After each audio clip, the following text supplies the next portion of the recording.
नमस्कार, आप देख रहे हैं सुप्रभात न्यूज एमपी और मैं हूं आपके साथ महक कपूर। आइए नजर डालते हैं 25 फटाफट बड़ी खबरों की ओर। इससे पहले न्यूज को कहां से देख रहे हैं आप हमें कमेंट करके जरूर बताएं। मोदी सरकार ने उर्वरक पर दी 22,000 करोड़ रुपए की सब्सिडी को मंजूरी, किसानों को होगा बड़ा फायदा।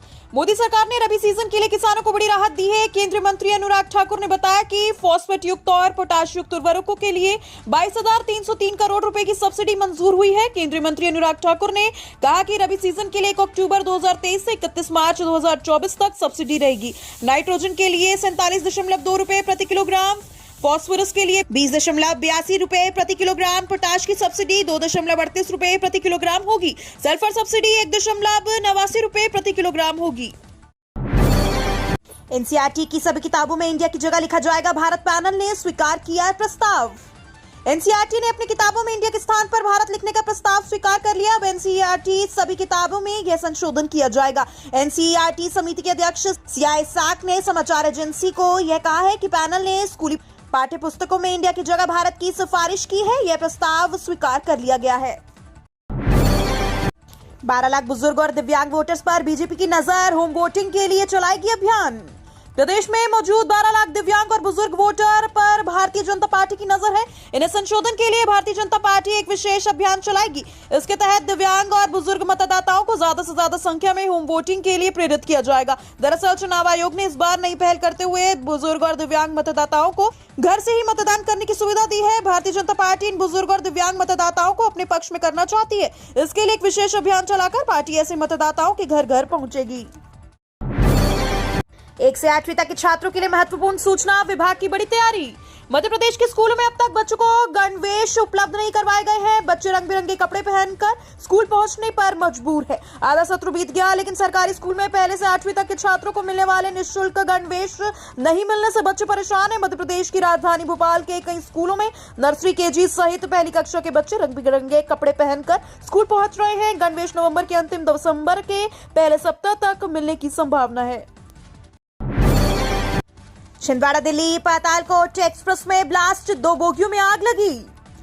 भारत की राजधानी दिल्ली से मध्य प्रदेश के छिंदवाड़ा तक आने वाली पातालकोट एक्सप्रेस की जनरल बोगी में ब्लास्ट हो गया। 2 बोगियों में आग लग गई है। ये घटना उत्तर प्रदेश के आगरा और राजस्थान के धौलपुर के बीच भांडई रेलवे स्टेशन के पास हुई। ट्रेन दिल्ली से छिंदवाड़ा की ओर जा रही थी। हादसा रेल मंडल में भांडई रेलवे स्टेशन के पास शाम 4:45 पर हुआ। उस समय ट्रेन की स्पीड 70 से 80 किलोमीटर के बीच थी। मौके पर रेलवे के अधिकारी और फायर ब्रिगेड की गाड़ियां पहुंच गई हैं। गांव वालों की मदद से आग पर काबू पाया गया। एमपी में तेजी से बढ़ रहा है डेंगू का खतरा। बीते 24 घंटे में भोपाल में मिले 10 केस।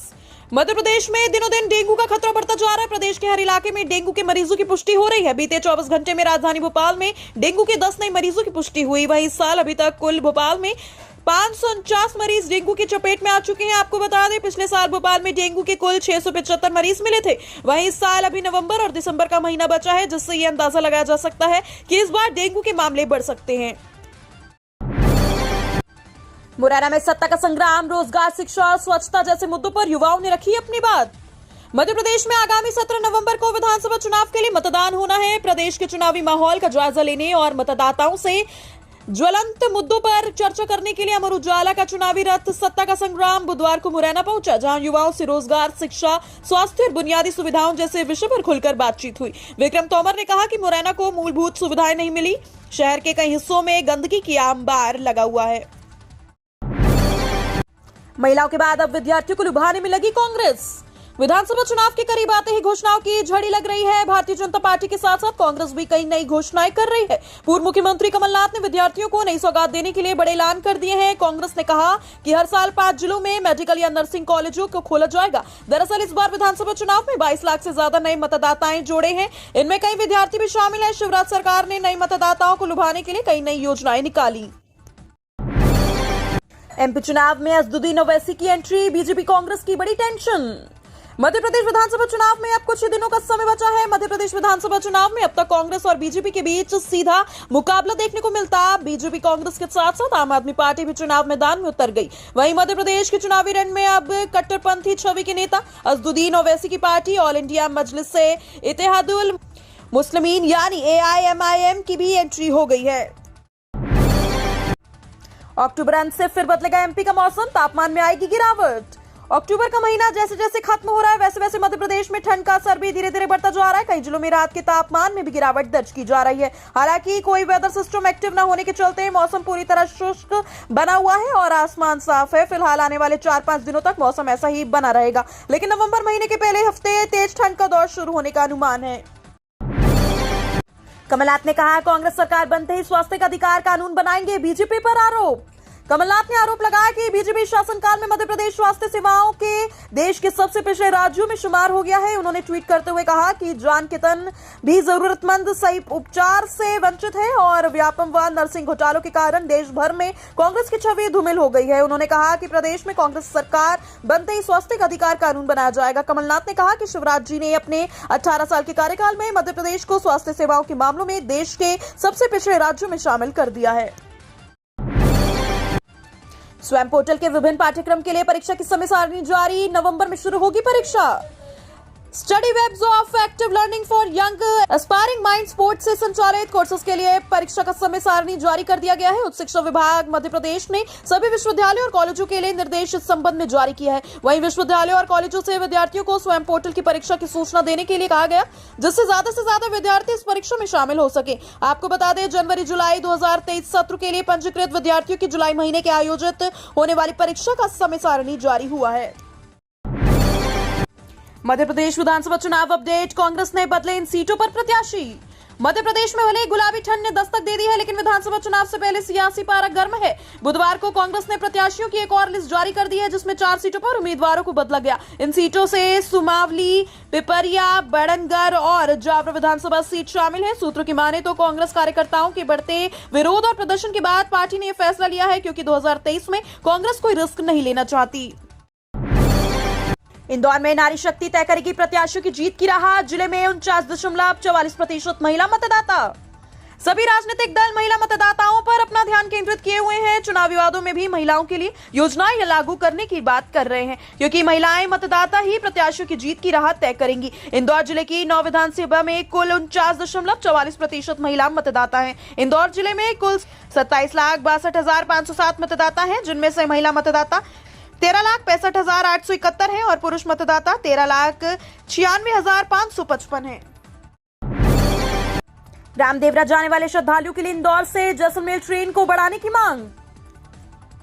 इंदौर और आसपास के जिलों से प्रतिवर्ष लाखों श्रद्धालु राजस्थान के रामदेवरा मंदिर के दर्शन के लिए जाते हैं। इन यात्रियों को जोधपुर तक के लिए ही ट्रेन की सुविधा उपलब्ध हो रही है। ऐसे में यात्रियों की सुविधा के लिए इंदौर में चलने वाली इंदौर जोधपुर इंदौर ट्रेन को जैसलमेर तक बढ़ाने की मांग की जा रही है। इस मामले में पश्चिम रेलवे के जीएम और इंदौर सांसद को पत्र लिखा गया। ट्रेन को जैसलमेर तक बढ़ाने को टूरिस्टों को भी सुविधा मिलेगी। पीएम मोदी 22 जनवरी को राम मंदिर प्राण प्रतिष्ठा कार्यक्रम में होंगे शामिल। प्रधानमंत्री नरेंद्र मोदी ने श्री राम जन्मभूमि तीर्थ क्षेत्र ट्रस्ट का न्योता स्वीकार कर लिया है। प्रधानमंत्री नरेंद्र मोदी ने 22 जनवरी को श्री राम मंदिर में प्राण प्रतिष्ठा के अवसर पर अयोध्या जाएंगे। प्राण प्रतिष्ठा का कार्यक्रम 12:30 बजे होगा। उन्होंने कहा कि मैं खुद को बहुत धन्य महसूस कर रहा हूं। यह मेरा सौभाग्य है कि अपने जीवन काल में मैं इस ऐतिहासिक अवसर का साक्षी बनूंगा। सीएम शिवराज ने खस्ताहाल कर दी मध्य प्रदेश की स्वास्थ्य व्यवस्था, हम देंगे 25 लाख का बीमा। मध्य प्रदेश विधानसभा चुनाव की तारीख जैसे जैसे नजदीक आ रही है, वैसे वैसे चुनावी वादे और बयानबाजी भी तीखी हो रही है। आरोप प्रत्यारोपों का दौर बदस्तूर जारी है। इसी कड़ी में कांग्रेस पार्टी के कद्दावर नेता और सूबे के पूर्व मुख्यमंत्री कमलनाथ ने बुधवार का दिन मौजूदा बीजेपी सरकार और मुख्यमंत्री शिवराज सिंह चौहान को स्वास्थ्य व्यवस्था को लेकर घेरने के लिए चुना। इसके साथ ही उन्होंने सूबे की स्वास्थ्य व्यवस्था को दुरुस्त करने के लिए कांग्रेस क्या करेगी, इसकी भी झलक दे दी। इंदौर से पहली बार वोट देने वालों पर राजनीतिक दलों की नजर। इंदौर में इस बार प्रत्याशियों की जीत की चाबी नए नवेले मतदाता बने युवाओं के हाथ में रहेगी। इससे इसलिए कहा गया क्योंकि जिले की 9 विधानसभा सीटों में 7 सीटें ऐसी हैं जहां वर्ष 2018 में जितने मतों से हार जीत हुई, उससे ज्यादा मतदाता इस वर्ष जुड़ गए हैं। यही वजह है कि दोनों ही राजनीतिक पार्टियां हाल ही में मतदाता बने इन युवाओं को साधने में लगी हैं। दोनों ही दलों ने इस मतदाताओं के दिलो दिमाग तक अपने विचारधारा पहुंचाने के लिए विशेष विंग भी तैनात की। एमपी विधानसभा चुनाव में जेडीयू की भी एंट्री, 5 सीटों पर उतारे प्रत्याशी। मध्य प्रदेश में विधानसभा चुनाव दिलचस्प हो चले। इस बार चुनाव मैदान में मुकाबला सिर्फ बीजेपी और कांग्रेस में नहीं होगा, बल्कि इनके साथ पुराने प्रतिद्वंदी सपा बसपा के बाद आम आदमी पार्टी और अब जनता दल ने भी एंट्री ले ली। उसने अपने 5 प्रत्याशी घोषित कर दिए हैं। मध्य प्रदेश विधानसभा चुनाव में जेडीयू ने भी ताल ठोक की है। इंडिया गठबंधन के हिस्से होने वाले बावजूद पार्टी चुनाव मैदान में कूद गई है और दावा कर रही है कि कांग्रेस को हराने के लिए चुनाव नहीं लड़ रही, बल्कि मध्य प्रदेश में अपनी उपस्थिति दर्ज करानी है। जतारा आरक्षित सीट पर कांग्रेस प्रत्याशी किरण अहिरवार की जाति को लेकर उठे सवाल।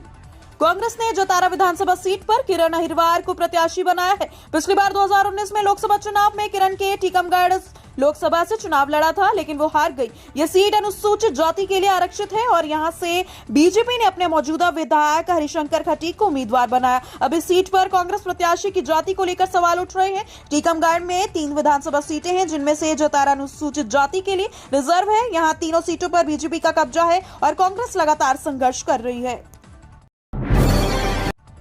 30 अक्टूबर को दोनों ही प्रमुख पार्टी के प्रत्याशी जमा करेंगे नामांकन। विधानसभा चुनाव के लिए नामांकन की प्रक्रिया 21 अक्टूबर से शुरू हो चुकी है। अब तक एक भाजपा और 2 निर्दलीय अभ्यर्थियों ने नामांकन जमा किया है। दशहरे के अवकाश के बाद फिर नामांकन जमा होंगे। दोनों ही प्रमुख पार्टी के प्रत्याशी 30 अक्टूबर को नामांकन रैली के रूप में नामांकन जमा करेंगे। इंदौर जिले में विधानसभा निर्वाचन के लिए नाम निर्देशन पत्र जमा किए जाने का सिलसिला लगातार जारी है। सीएम शिवराज ने कहा, कपड़ा फाड़ कांग्रेस, अब बनी टिकट बदल कांग्रेस, उम्मीदवार बदलने के बाद कसा तंज। सीएम शिवराज सिंह चौहान ने कहा कि कांग्रेस अब टिकट बदल कांग्रेस हो गई है। दरअसल मध्य प्रदेश कांग्रेस ने 4 विधानसभा सीटों के लिए अपने उम्मीदवार बदल दिए।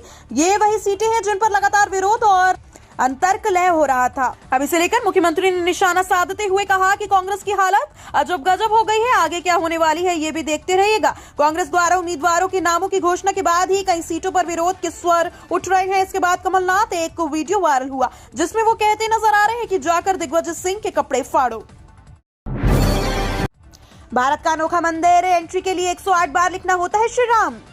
भारत के ऐसे कई मंदिर हैं जहां की मान्यता काफी ज्यादा मानी जाती है। कई मंदिर ऐसे हैं जहां दूर दूर से भक्त दर्शन के लिए आते हैं, तो कई मंदिर ऐसे हैं जहां कुछ शर्तों का पालन करने के बाद ही मंदिर में प्रवेश दिया जाता है। आज हम आपको भारत के एक ऐसे मंदिर के बारे में बताएंगे जहां 108 बार श्री राम लिखने पर ही अंदर जाने की अनुमति मिलती है। जी हाँ, यह अनोखा मंदिर मध्य प्रदेश की आर्थिक राजधानी इंदौर शहर में मौजूद है।